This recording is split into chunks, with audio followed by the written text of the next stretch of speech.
Hello વિદ્યાર્થી મિત્રો, અરવિંદ ભોજાણી તમારું માનવ ક્લાસીસમાં ફરી હાર્દિક સ્વાગત કરું છું। આજે આપણે આ વિડિયોની અંદર સ્ટાન્ડર્ડ 10 ચેપ્ટર નંબર આપણે જે 12 જે છે પૃષ્ઠફળ ઘનફળ આપણે એના વિશે થોડી માહિતી લઈશું, બરોબર।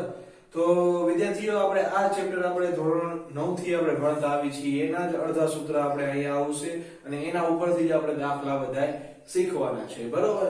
તો જોઈ લો, લંબઘન, સમઘન, નળાકાર, શંકુ, ગોલક અથવા ગોળા માટે અથવા તો એના સિવાયના બાકીના જે વધારાના સૂત્રો જે એડ થયા છે એ મેં પાછળની સાઈડ લખી રાખેલા છે, બરોબર। હવે સમજાવી પહેલા આપણે ક્ષેત્રફળ અને ઘનફળ વિશેની માહિતી લઈએ। ક્ષેત્રફળ ક્યારે વાપરવામાં આવે અને ઘનફળ ક્યારે વાપરવામાં?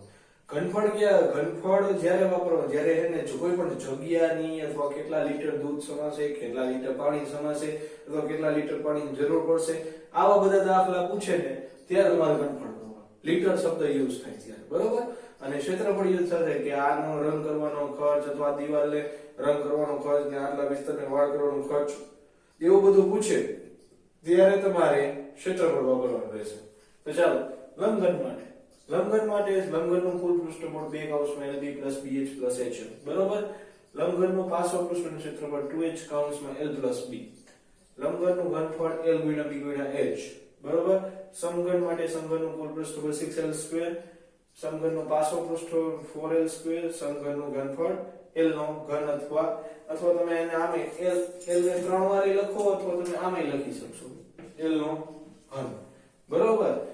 આ બે માટે પણ એક અલગથી સૂત્ર છે, તમે MCQ ને રિલેટેડ તમને આવો પ્રશ્ન પૂછી શકે કે લંબઘનનો લાંબામાં લાંબો વિકર્ણ શોધવા માટેનું સૂત્ર L² + B² + H² એની માંથી વર્ગમૂળ, બરોબર। અને સમઘનનો લાંબામાં લાંબો વિકર્ણ √3, આ બે તમારા એક નવા એડ થયા છે જે તમારા MCQ માં પૂછાશે, દાખલામાં ક્યાંય નહીં તમને પૂછે, એટલે આ MCQ માટે તમારે ફરજિયાત કરવું પડશે, બરોબર। ચાલો, હવે નળાકાર માટે નળાકાર ચાલુ કરતા પહેલા બીજી એક વસ્તુ કીધું, જ્યારે તમે દાખલો કરશો તો એમાં હે ને એક સાથે હે ને એક જ આકૃતિમાં તમારે નળાકાર આવશે, શંકુ આવશે, અર્ધગોલક પણ આવી શકશે। તો આપણે પહેલા આકૃતિને સમજવી જોઈએ, સમજીને પહેલા એને ડ્રો કરો, એમાં બધી વસ્તુ દર્શાવો, તે પછી કઈ વસ્તુ આપણને માંગેલી છે એ પ્રમાણે દાખલાને સંપૂર્ણ રીતે પૂરો કરો, બરોબર। એવી રીતના તમારે કરવાનું થાય છે। અને ઘનફળ જે આવશે તો એ ઘનફળને રિલેટેડ તમારે કરવું પડશે, બરોબર। ચાલો, નળાકારની વક્ર સપાટીનું ક્ષેત્રફળ 2πrh, બરોબર। નળાકારનું કુલ પૃષ્ઠફળ 2πr કૌંસમાં r + h અને નળાકારનું ઘનફળ πr²h, બરોબર। અને આ છે નળાકારના તમારા ઘનફળ। હવે નળાકારનું ઘનફળ અને નળાકાર માટે બધાય થઈ ગયા। હવે શંકુ તમને ખબર જ છે, તો શંકુ કેવો હોય? આવો શંકુ હોય, આવો શંકુ હોય, બરોબર। તો શંકુમાં એક આ ત્રાસી ઊંચાઈ L બરાબર ત્રાસી ઊંચાઈ, બરોબર। અને અથવા આને બોલાય તિર્યક ઊંચાઈ પણ બોલવામાં આવે છે, બરોબર। આ એક યાદ રાખવાનું, ખાલી ઊંચાઈ સમજીને દાખલો નહીં કરી નાખવાનો। આ વાળું સૂત્ર તમને ખબર છે, તમે ધોરણ 9 માં ભણી ગયા, જ્યારે તમને ત્રાસી ઊંચાઈ આપેલી હોય તો ત્રીજી આપેલી ઊંચાઈ શોધવાની કહે તો આ વાળું સૂત્ર પહેલા વાપરવું પડશે, એટલે એના પરથી તમને h મળી જશે, બરોબર।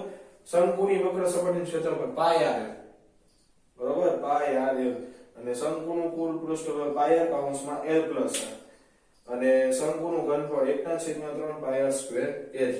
જ્યાં તમને આ વક્ર સપાટીનું ક્ષેત્રફળ મેં જ્યાં લખેલું છે અહીંયા તમને ખાલી પૃષ્ઠફળ કરીને પૂછી શકે તો તમારે યાદ રાખવું પડશે, બરોબર।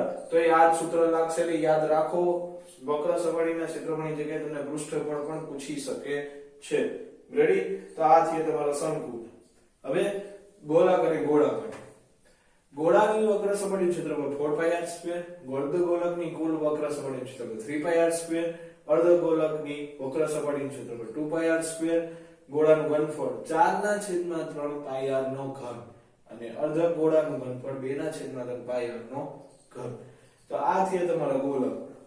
હવે થોડાક તમારે દાખલાને અનુરૂપ જે તો લીટરમાં કે મીટર સ્ક્વેર ને એવું બધું તમને પૂછાય તો એના માટે થોડાક આ છે, 1 મીટર ઘન બરાબર 1000 લીટર, 1 લીટર બરાબર 1000 સેમી ઘન બરાબર, અથવા તો 1 લીટર બરાબર 1000 મિલીલીટર, 1 મીટર ઘન બરાબર 10 લાખ સેમી ઘન બરાબર 1 કિલોલીટર, તો 1 મીટર ઘન બરાબર 10,000 સેમી, 1 મીટર સ્ક્વેર બરાબર 10,000 સેમી સ્ક્વેર, ને 1 હેક્ટર બરાબર 10,000 મીટર સ્ક્વેર.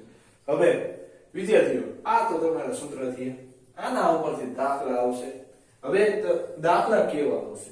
પહેલી વાર બેઝિક વાળાને થોડા સરળ આવશે, જેમ કે નળાકાર હશે ને નળાકારની માથે અર્ધગોલક હશે ને આનું પૃષ્ઠફળ શોધો, એવું જ બધું આવશે. એક જ આકૃતિમાં બે વસ્તુ આવશે, તો બે સૂત્ર મૂકીને એમાંથી કોમન કાઢીને એવા દાખલા પણ તમારે આવશે.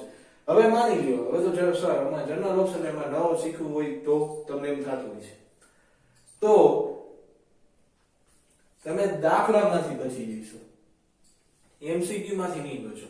એમસીક્યુ માં આવશે, પણ ખાસ કરી એમસીક્યુ માં તો દાખલા વાળા એમસીક્યુ પૂછે એ વસ્તુ અલગ જ છે, પણ તમને જ્યારે જોડકું પૂછે કેનું, આ ખાલી સૂત્રનું જોડકું, તો તમને આવડું છે. આ જોડકા માટે આ તમારું સૂત્ર ફરજિયાત વાંચવા પડશે, બરોબર?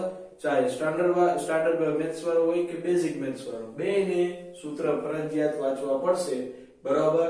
તો આ વિડીયોમાં જો તમને સરખી રીતના સમજાણું હોય ને સરખી રીતના તમને બધી જાણકારી મળી ગઈ હોય તો આપણી ચેનલ લાઈક કરજો, સબસ્ક્રાઇબ કરજો અને તમારા ભાઈબંધ મિત્રોને પણ શેર કરજો કે જેથી આપણી ચેનલ ઉપર જોઈ, બરોબર, જે આગળના જે નવા જે વિડીયો આવવાના છે એમાં કઈ રીતના દાખલા કરવાના, કેવા દાખલા પૂછાશે, એ બધું હું તમને ચાલુ કરાવવાનો છું.